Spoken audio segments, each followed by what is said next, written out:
Buenas, pessoal, tudo bem? Espero que todo mundo esteja bem. Vamos falar então sobre a Baixa Idade Média. Nos vídeos anteriores eu expliquei para você como se deu a Alta Idade Média no mundo feudal, na Europa Ocidental. E agora, se você olhar esse PDF magnânimo que eu deixei para você no link que está aqui na descrição desse vídeo, inclusive você já sabe, dá aquele joia bacanudo para nós aqui nesse vídeo. E se você não está inscrito nesse trem, se inscreve, mostra os vídeos para os coleguinhas, pode mostrar, gente, conhecimento compartilhado. Vamos compartilhar conhecimento nessa quarentena, gente. Se você olhar nesse PDF tchutchuco que eu deixei para você, você vai ver lá, Baixa Idade Média, momento caracterizado pelo renascimento do comércio, das cidades e pela desestruturação da sociedade feudal. Precisou dar uma definição de Baixa Idade Média, tá aqui, ó. Baixa Idade Média é um momento caracterizado pelo renascimento comercial e urbano e pela desestruturação da sociedade feudal. E agora eu vou botar para você o que você não está enxergando bolhufas nesse quadro. Vou botar para você o que está aqui agora.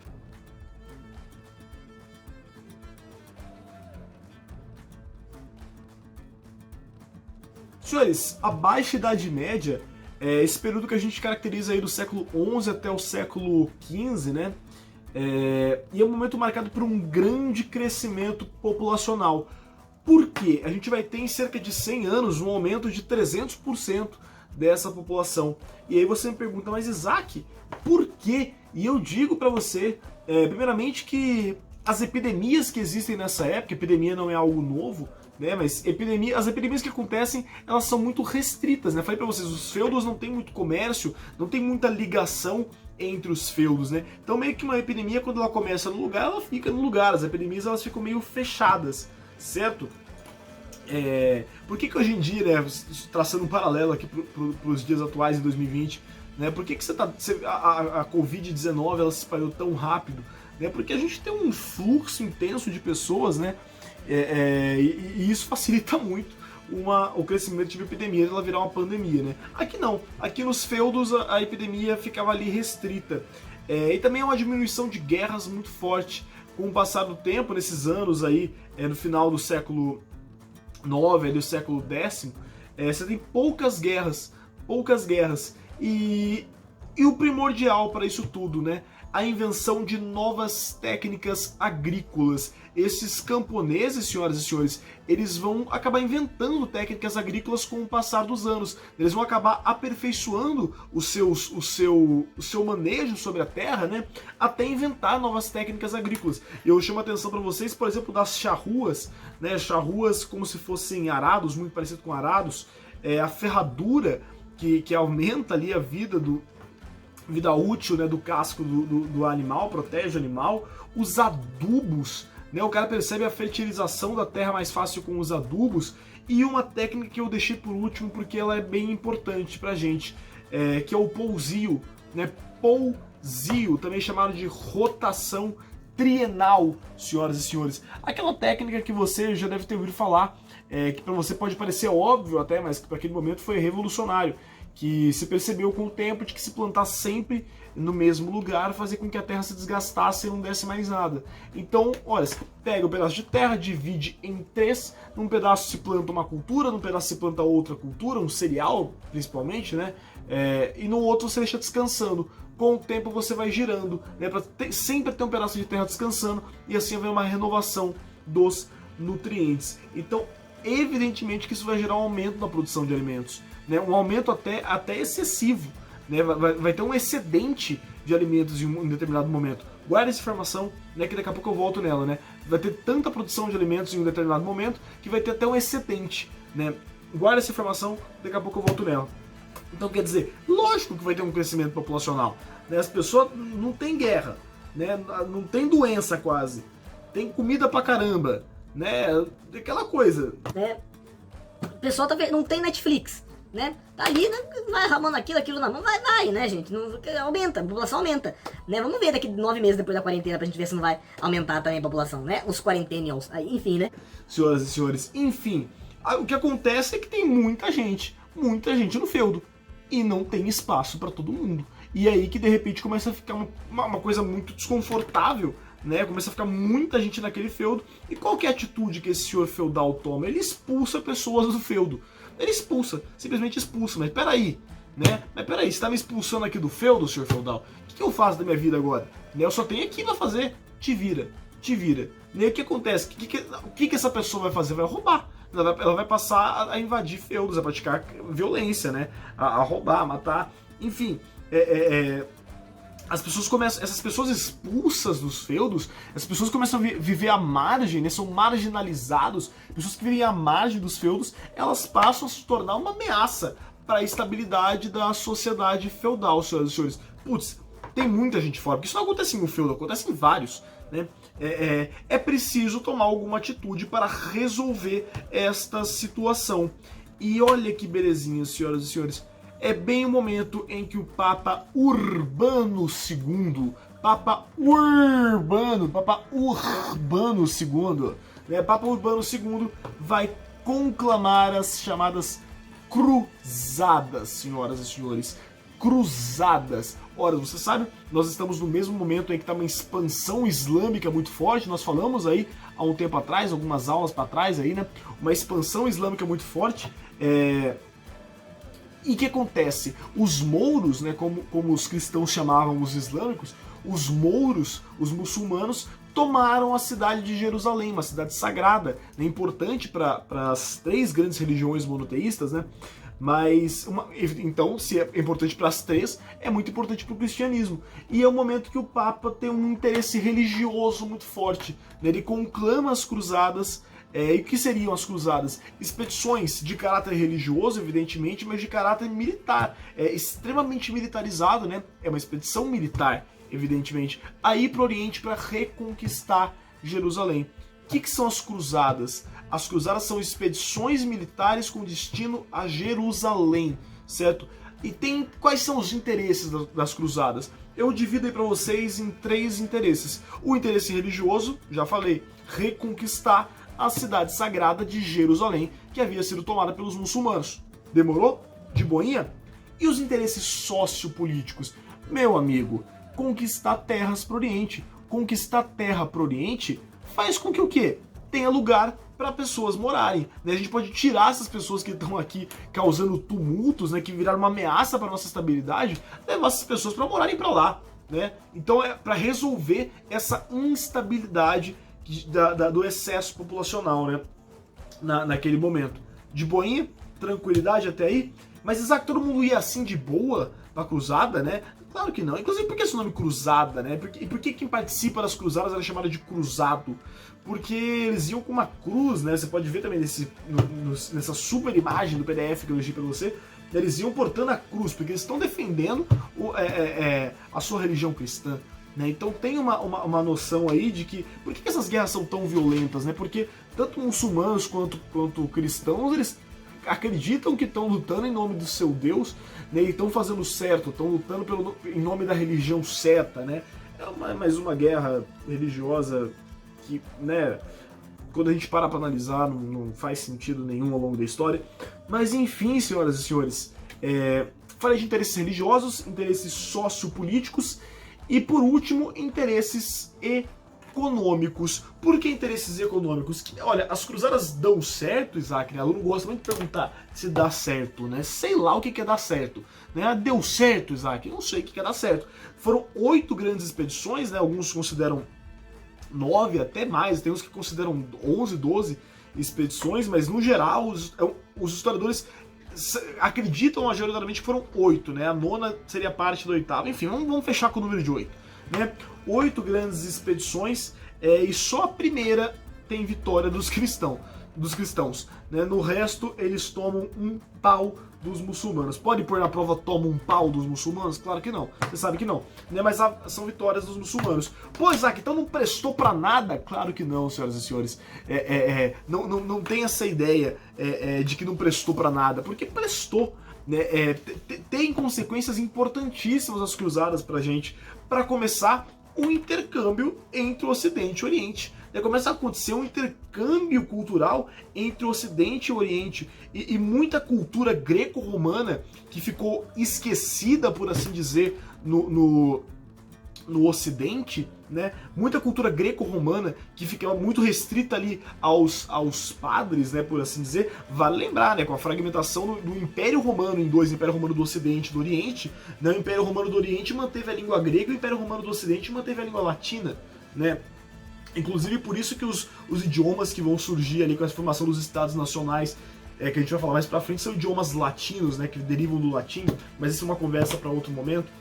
Enfim, muita cultura greco-romana que ficou esquecida no Ocidente foi viva no Oriente e no Império Bizantino. Né? Então começou a rolar ali um intercâmbio cultural e muita cultura greco-romana começa a voltar para o Ocidente. E para além disso, é fundamental, para além desse intercâmbio cultural, um intercâmbio comercial, senhoras e senhores. Porque de repente o cara foi lutar lá na cruzada, aí tá lá, né? Não é guerra o tempo todo, né? Tem um momento de paz ali, uma tranquilidade, e o cara vai fazer uma comprinha, né? Sabe aquela coisa, a esposa liga, amor, traz um souvenir, né? Traz uma torrinha Eiffel pra mim, né? Pode botar isso na prova? Claro que não, né? Mas enfim, vou levar um trem aqui, vou levar um negócio lá pro Ocidente. Aí o cara vai... que negocinho bacana, o que é isso aqui? Nossa, arde, isso é uma pimentinha. Ah, beleza. O cara vai lá e pega uma pimenta e leva uma pimenta e leva bastante pimenta pro Ocidente. Aí de repente alguém fala, pô, da hora isso aí que você trouxe, hein? O que você trouxe aí do Oriente? Ah, isso aqui é pimenta. Pimenta? Porra, da hora, hein? Caramba. Pô, arranja umas pra mim aí. Vamos trocar umas aí, olha. Eu tenho muito milho aqui, troca pimenta. Ô, beleza. Quer dizer, de repente, senhoras e senhores, o cara começou a pegar a pimentinha, né? E tá levando a pimentinha lá pro Ocidente. E mais pessoas estão querendo a pimentinha. Aí o que ele faz? Ele volta pro Oriente na próxima expedição, mas não pra guerrear, mas pra pegar mais tempero, senhoras e senhores. Tempero, cravo, canela, noz moscada, pimentinha, né? E esses temperos têm nome, são as chamadas especiarias, senhoras e senhores. Especiarias. E de repente, com as cruzadas, tá rolando um intercâmbio comercial muito forte. As cidades italianas da Península Itálica, né? Não existe o país Itália ainda, você sabe disso, é só no século XIX, né? Mas cidades italianas da Península Itálica como Veneza, Gênova, Pisa, começam a ter um monopólio desse comércio. Né? Os mercadores desses lugares começam a ter um monopólio desses produtos. Né?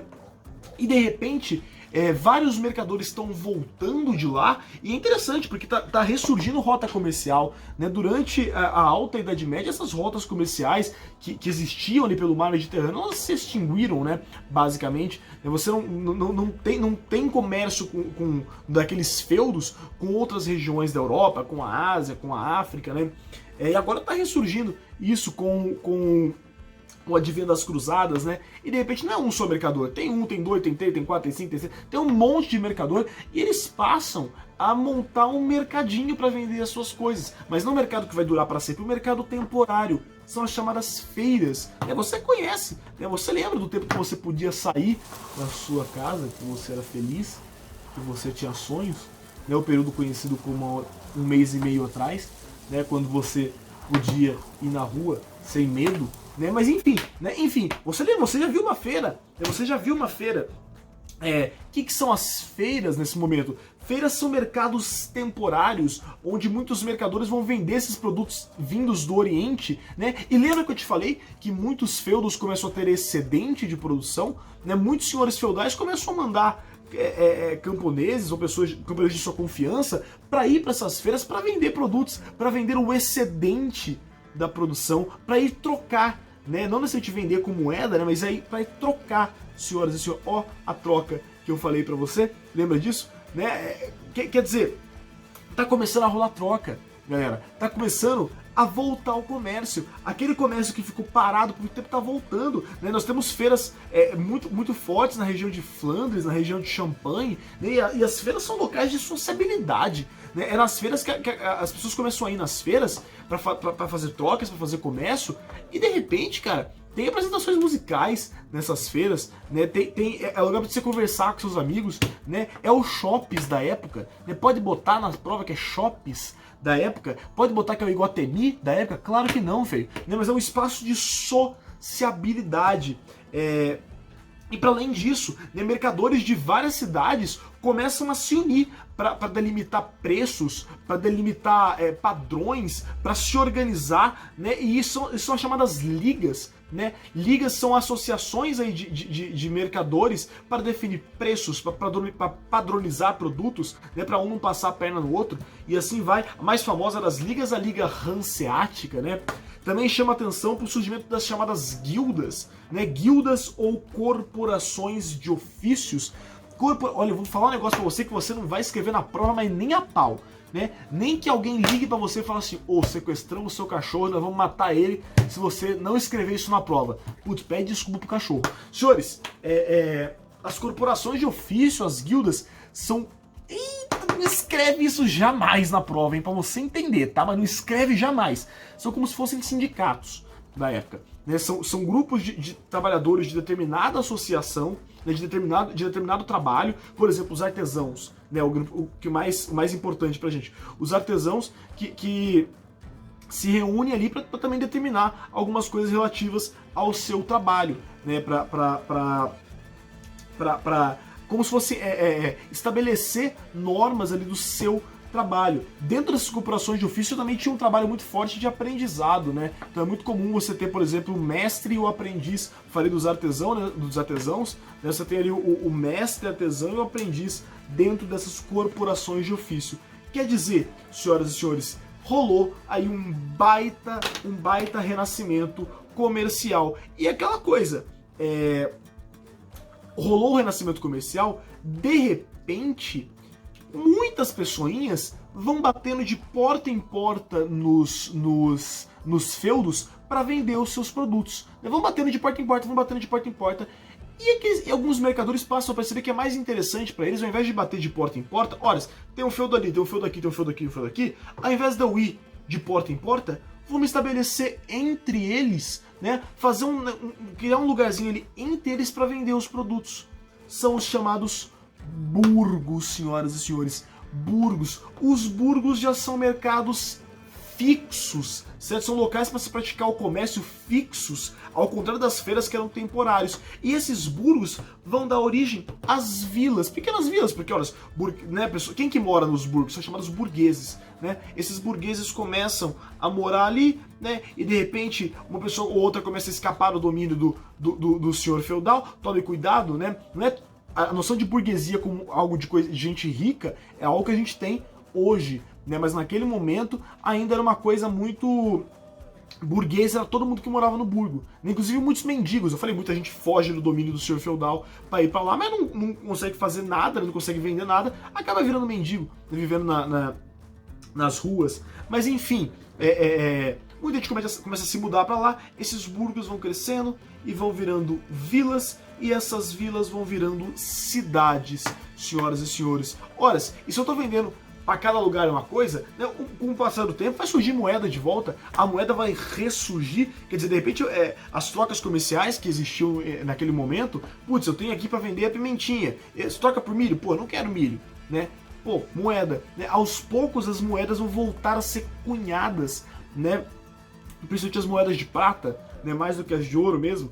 Enfim, se está surgindo moeda, tem que ter lugar para guardar essas moedas. Por exemplo, os bancos. Olha só, os bancos ressurgindo, né? E aquela figura do banqueiro, o cara que vai tirando proveito da situação, né? Com a usura. O que é usura? É emprestar dinheiro e cobrar taxa, né? O que o banco faz hoje? Né? O banco vive disso, né? De juros, né? A figura do banqueiro, e aquela cidade está crescendo com banco e comércio e sem planejamento nenhum. Mas tem uma classe ali desses mercadores, né, que está ganhando, que está começando a ganhar um dinheiro ali, né, que está começando a se diferenciar. E de repente você tem esse cara que mora no burgo, esse cara que não é nenhum camponês, mas ele também não é do clero, e ele também não é nobre, e ele não é nada. O que ele é? Ele é alguém do burgo, ele é a burguesia. Nós temos o surgimento de um novo grupo social, senhoras e senhores, que é a burguesia. E a gente que vai viver do acúmulo de dinheiro, de venda. E lentamente, olha só, tome muito cuidado com isso. Lentamente você está tendo aí o surgimento do capitalismo, né? Então o capitalismo... posso falar que o capitalismo começa aí? Não, o capitalismo é um processo, né? O capitalismo ele demora para se firmar do jeito que a gente conhece hoje. Mas ali, naquele momento, com o surgimento da burguesia, no passo de formiga, você começa a ter o pensamento ali no começo do surgimento do capitalismo, né? Numa sociedade muito inflexível, né? Uma sociedade muito rígida, você tem um novo estamento se formando com o advento do renascimento comercial e urbano numa cidade que cresce sem planejamento, com péssimas condições sanitárias, que vai atraindo cada vez mais gente vai abandonando os feudos para se mudar para essas cidades, né? Questão de Unicamp, inclusive, a Unicamp já perguntou, já pediu para você explicar a seguinte frase: o ar da cidade liberta, né, no contexto da Baixa Idade Média. Por quê? Porque muita gente sai das amarras do feudo, né, pensando, putz, aqui na cidade eu posso ser livre, né, eu não vou estar preso à terra, não vou estar preso às minhas obrigações, serviço, mas como já disse, né, muita gente fracassa nesse plano aí, né, de tentar uma vida melhor na cidade e acaba vivendo de mendicância, vivendo como mendigo nas ruas. Certo, senhoras e senhores? Essa é a primeira parte do que eu tinha para falar de Baixa Idade Média, e na próxima aula nós vamos vamos comentar um pouquinho sobre a arte medieval e nós vamos entender como que essa Idade Média vai acabar através daquilo que nós chamamos esse mundo feudal, melhor dizendo aí, e esse mundo fragmentado vai ruir através da chamada crise do século XIV. Certo, senhoras e senhores? Vamos tomar um café? Pelo amor de Deus, que eu preciso tomar um café. Um beijo no coração de todos. Tchau!